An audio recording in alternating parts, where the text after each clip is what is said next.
Tearing out pieces of me to replace the broken pieces of you. Tearing out. Hello, wealthy family, and welcome to today's Mindset Monday. Thank you so much for coming and sharing some time with me. I love and appreciate you all. So, today's Mindset Monday, we are tackling representation, right? Does representation really matter? And this is something that's followed me my whole entire life. I've always um, not so much worried about colorism or racism or anything of that nature. I just always noticed how sometimes um, certain areas I went to, certain things I watched, certain things that I did, I would see people that looked at me, or I wouldn't see anybody that looked like me at all, right? Growing up, until my mom bought her condo when I was starting high school, I believe is when we moved, or when I was in high school, she bought her condo. We moved around a lot prior to that. Not every year, but enough. And there was a time when I was in elementary, middle school, we were staying with my aunt, who, FYI, the aunt that we stayed with and my mom, they married brothers. My dad and my uncle were brothers, and our brothers, and they had a double wedding. It was so cool. So they were kind of close. They had a double wedding in Jamaica, and they came over to the States together. Like it was cute. But anyway, we stayed with them for a bit, and my aunt had a whole collection of Disney tapes, of VHS tapes, right? Youngins, you don't know what that is, but that's how we used to watch movies, right? You had a VCR and everything, and she had this whole collection. I think it was every Disney tape that came out. And my sister, she's 5 years older than me. I'm the baby of my parents. So there was a girl that lived down the street, a couple houses down, and me and her would get these VHS tapes and watch one like every single day. They were sacred because my aunt, they were like one of her favorite prized possessions. I went to her house, by the way, a couple years ago, like maybe 2, 3 years ago, and all those tapes are gone. So much that did for her, right? She was so anal about those tapes. Anyway, I used to watch the Disney tapes, and I always used to wonder, why do all these characters, like, do they not have brown animation? But I was like, no, because Lady and the Tramp, they were brown, right? The dogs were brown, so why is it there is no brown people in any of these Disney stories? My favorite Disney movie still to this day is Aladdin. And I love them because of the singing. They had the accent, right? They had the little tan, not big of a tan for living in a desert, but they had a little tan. I was like, okay, I like this.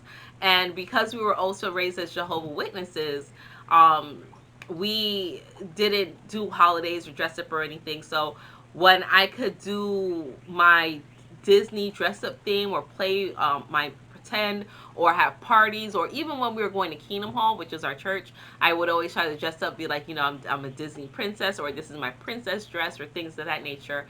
But I never really knew how I could be that, because my thing was always the hair. I'm like, my hair, I wore bubbles, right? Barrettes. Um, as I grew older, I would get braids, not no beads or anything. My mom didn't know how to do that, but I was like, I don't know how to do this. I can't wear a crown or put a tiara over my bubbles or my barrettes. It was crazy, but it put that imagery in my head. And then when we would do field service, which is part of the Jehovah Witness religion, I would see, people that look like me, all the types of black people. But when we would travel for conventions or assemblies or stuff like that, I would see people, white people or Spanish people or stuff like that. And I was just like, how is it that you fit in certain roles, right? I would ask certain questions. I asked a lot of questions when I was young. Didn't always get a straight answer. But I was like, how is it that you're able to do this or XYZ or moving this way or whatever? Like, it was really crazy. It was really insane when I was growing up. Seeing certain things. I traveled to Europe when I was 12 or 13. That's the first time I experienced racism, that I realized that it was a thing. And the white people over there were just very, very shady, very hostile. My cousins were telling me, we don't go to this part of town because they do XYZ or whatever. So I started realizing as I grew older, I was like, okay, there's certain things that I do or certain things that I say. I used to always get picked on as well for talking white. Like, how the hell do I talk white? I did happen to go to a lot of white schools. Although there were black people there, like it was mostly white schools in uppity neighborhoods, stuff like that. Um, I was in a gifted program, so a lot of the people that I was with, a lot of the kids I was with were white, not a lot of black kids in gifted at the time. And as I grew older, I was just like, okay, why is it that there are certain things I do, certain things I see, certain things I experience that I can't always put myself in the picture?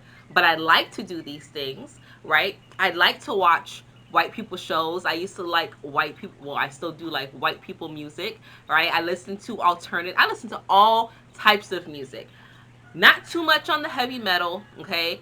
But I listen to alternative. I love No Doubt, Alanis Morissette, Evanescence. I love all of that. I listen to jazz, Michael Bublé. I love that. I listen to the opera.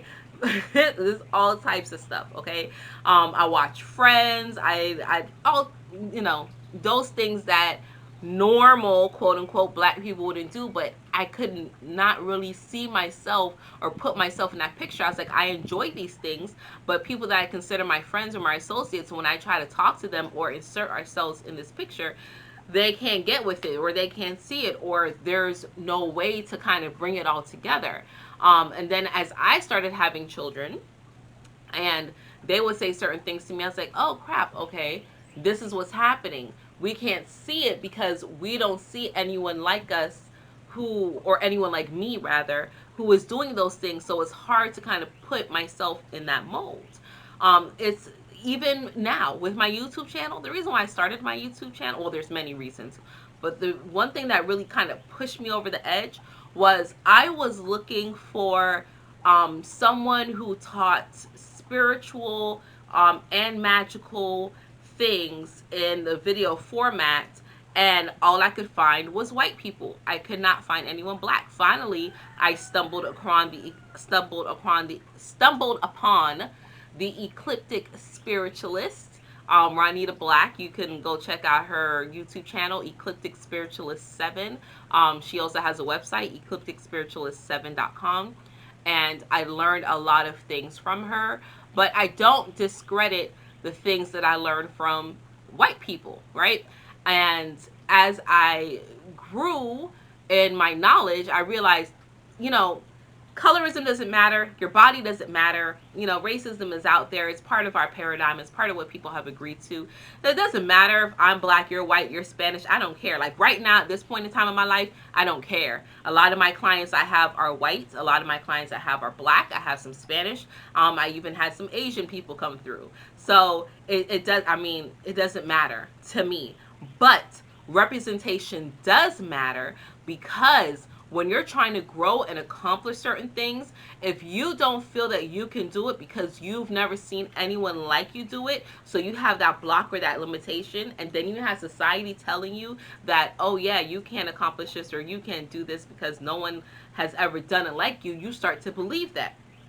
So when you get a visual of someone doing something, you now can say, holy crap, I can do it too.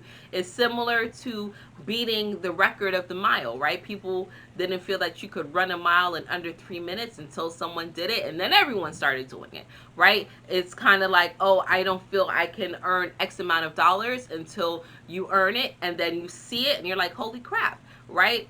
There was a time where my husband and I felt that six figures was so far out of our reach, and then we did it and we knocked it out of the park, and now there's no going back. Right now we're looking to hit our 7-figure mark, right? Because we've seen it, and we now know, our mind is like, oh crap, you can do it.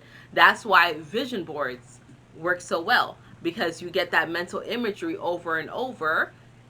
You now get programmed into, okay, I can have this, I can accomplish this, right? Commercials as well. And that's why commercials exist, because they keep playing the same thing over and over and showing you things over and over. And so your mind, you're like, I need it.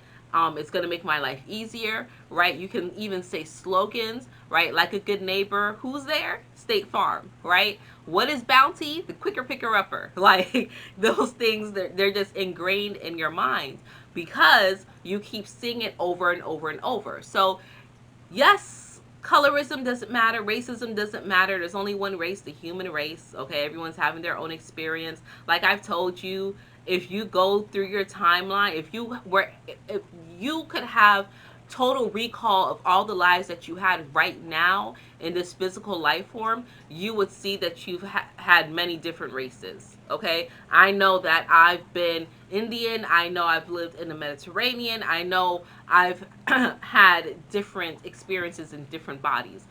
This lifetime, you are just experiencing your life in this form because this is the way you could get the greatest lesson for this point in time. So don't let race stop you, and don't throw the baby out with the bathwater. I am a 5-star rated, okay, on Google and Yelp, angel oracle reader. Over 100 reviews. Yes, over 100 reviews. Okay, I think I'm at like 120 or something like that. Okay, in these last couple years that I've been doing this.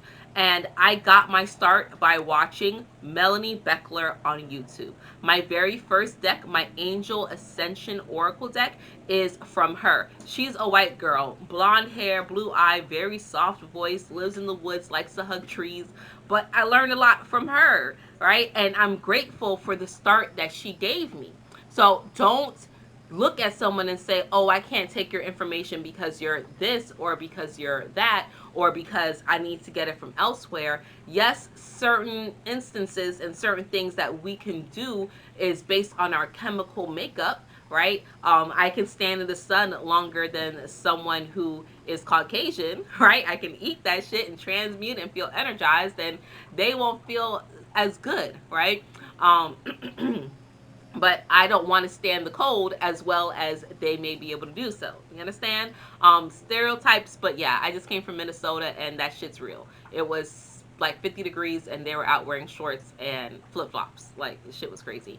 But that's just the way how the cookie crumbles. But representation does matter. That visual does matter because it allows you to know, okay, I can break past or break through this barrier that is here, that has been put up in place by these individuals who, you know, want to see me down, right? And I keep doing quotation marks because it's not so much that people do certain things or hold representation from you or withhold information from you because they want to see you down.